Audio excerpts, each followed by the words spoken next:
ये लगभग तय था कि वो पागल है।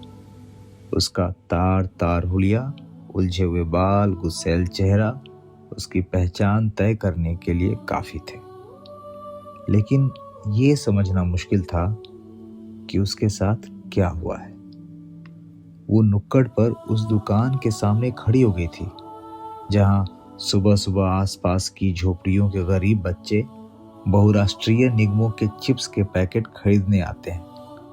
उस औरत के पीछे कुछ आवारा कुत्ते जैसे उसके शब्दों को समझने की कोशिश करते हुए चले आए थे। वो लगातार ऐसी भाषा में बड़बड़ा रही थी जो समझ से परे थी।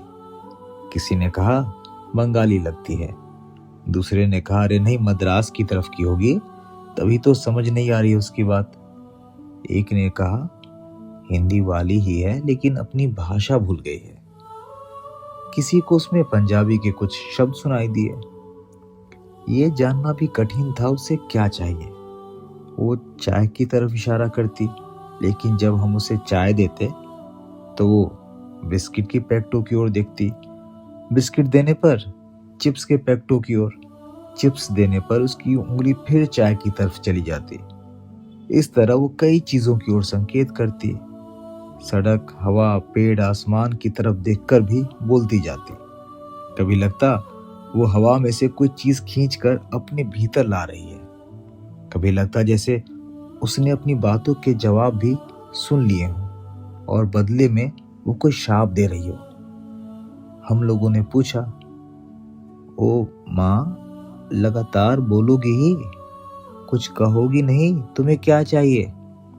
और फिर ये हमारे लिए एक खेल की तरह हो गया। वो पगली कुछ देर बाद चली गई बिना कुछ लिए हुए। हम लोग जान नहीं पाए इस संसार में आखिर क्या था उसका संसार, सिवाय इसके कि वो अपने पागलपन को बचाए रखना चाहती थी। लेकिन उसके क्रुद्ध शब्द भारी पत्थरों की तरह आसपास छूट गए। उसके दुर्बोध शाप चीलों की तरह हमारे ऊपर मंडराने लगे। ये तय नहीं हो पाया आखिर वो कहाँ की रही होगी, लेकिन उसके शब्द हमारे बीच से हट नहीं रहे थे। शायद वो किसी एक जगह की नहीं थी, तमाम जगहों और इस समूचे देश की थी।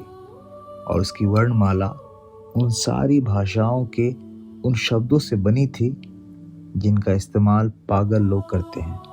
उनमें शाप देते रहते हैं, अपनी मनुष्यता व्यक्त करते हैं, जिसे हम जैसे गैर पागल कभी समझ नहीं पाते।